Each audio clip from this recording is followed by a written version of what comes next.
Assalamualaikum warahmatullahi wabarakatuh. Saya Dianvita NIM 254. Nah, di sini akan menjelaskan mengenai Introduction and Overview of Audit and Assurance. Yang pertama yang dibahas adalah audit process in focus. Nah, pada bab ini akan dijelaskan mengenai jasa audit dan assurance. Selain itu, akan diberikan gambaran umum mengenai jenis, tingkatan asuransi, dan laporan audit yang dikeluarkan. Yang pertama dibahas adalah audit dan asuransi. Pengertian dari perikatan asuransi bisa disebut dengan jasa juga, yaitu praktisi asuransi yang melakukan kegiatan bertujuan untuk memperoleh kesimpulan yang mana hasilnya nanti dapat digunakan agar pengguna informasi itu percaya. Different assurance service, yaitu jenis layanan asuransi. Yang pertama ada financial report audit. Audit laporan keuangan ini bertujuan agar auditor dapat menyatakan opini tentang laporan keuangan. Nah, di sini auditor bertanggung jawab atas kebenaran dan kewajaran dari laporan keuangan.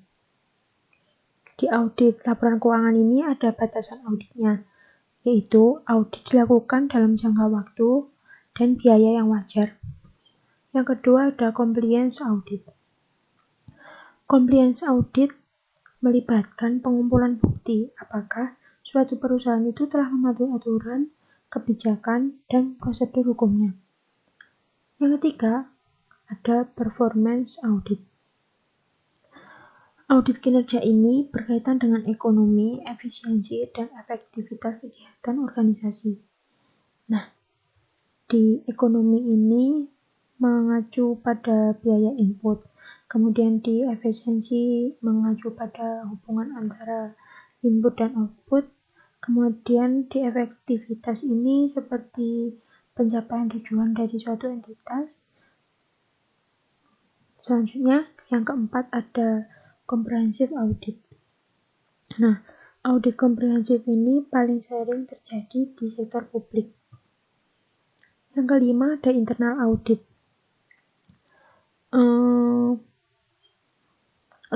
Audit internal ini memberikan jaminan tentang berbagai aspek aktivitas organisasi yang berkaitan dengan evaluasi, kemudian meningkatkan manajemen risiko, prosedur pengendalian internal, dan tata kelola. Selanjutnya yang keenam, yang terakhir ada Corporate Social Responsibility Assurance, yaitu pelaporan CSR ini bersifat sukarela yang mencakup pelaporan lingkungan, karyawan, dan sosial. Selanjutnya ada different levels of assurance. Yang pertama ada perbedaan level asuransi. Yang pertama yaitu asuransi yang layak. Nah, asuransi yang layak ini bertujuan untuk mengumpulkan bukti yang cukup, membentuk suatu ekspresi yang baik dari pendapat yang disampaikan dan dapat dipertanggungjawabkan. Kemudian yang kedua ada limited assurance atau asuransi terbatas yang bertujuan untuk mengumpulkan bukti yang cukup sama seperti yang asuransi yang layak, tapi di sini tuh membentuk ekspresi negatif. Selanjutnya yang ketiga ada no assurance atau tidak ada jaminan.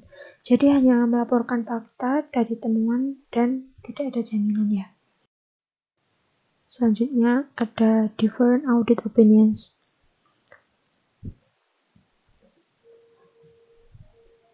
Yang pertama, laporan audit yang paling umum yaitu yang mencakup opini yang tidak dimodifikasi. Jenis pendapat ini diterima jika auditor yakin bahwa suatu laporan keuangan itu benar dan wajar. Kemudian informasinya yang disampaikan itu sesuai dengan standar.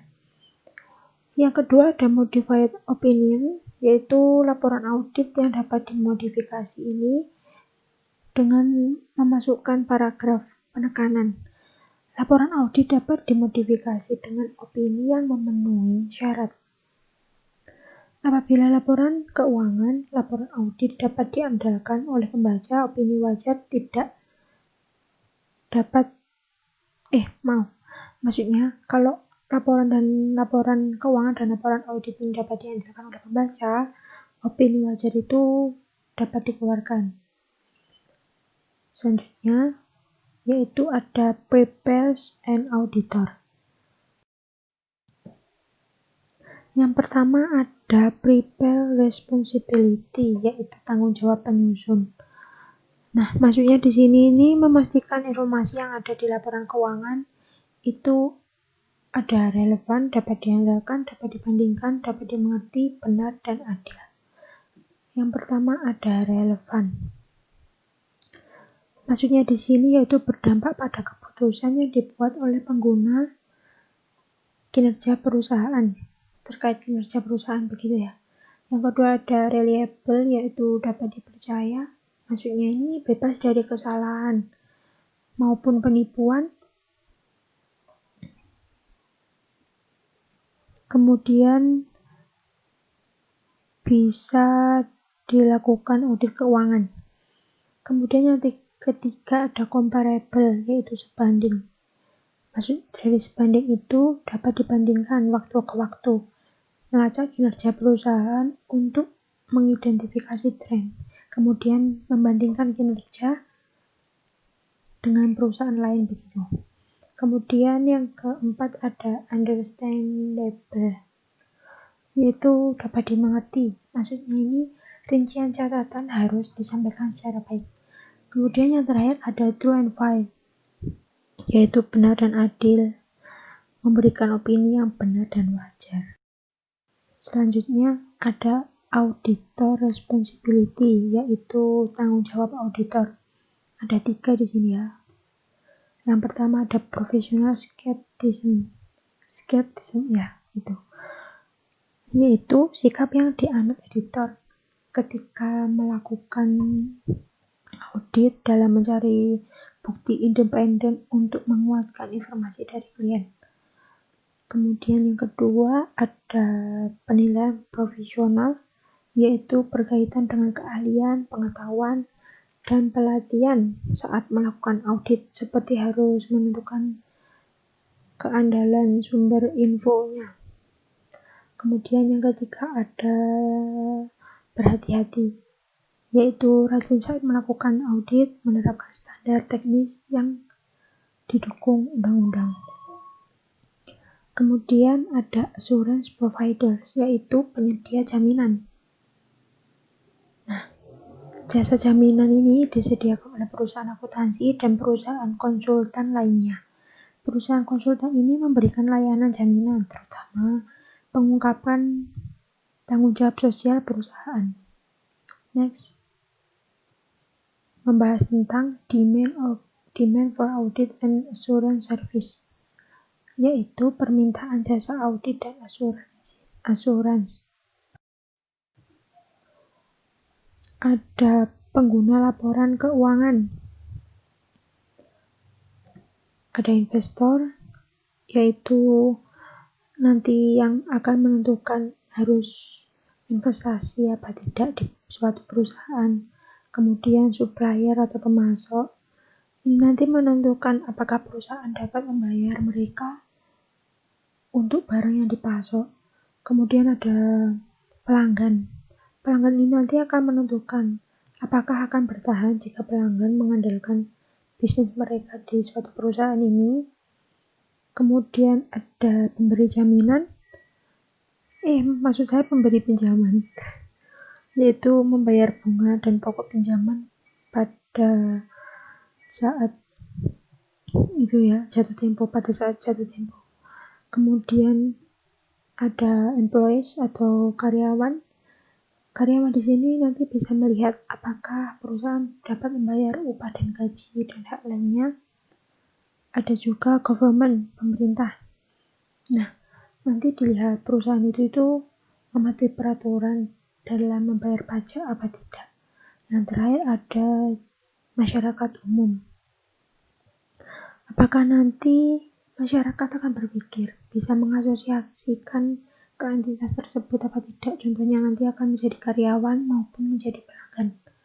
Kemudian yang kedua ada sumber permintaan untuk jasa audit dan asuransi. Yang pertama ada keterpencilan. Pengguna laporan ini tidak ada akses sehingga sulit apakah info penyajian ini wajar atau tidak. Kemudian yang kedua ada kompleksitas, yaitu tidak memiliki pengetahuan terkait akuntansi dan hukum sehingga tidak bisa menilai kewajaran. Yang ketiga ada insentif bersaing, mengungkapkan informasi agar mencapai tujuan. Yang terakhir ada keandalan, yaitu membuat keputusan dengan konsekuensi nyata.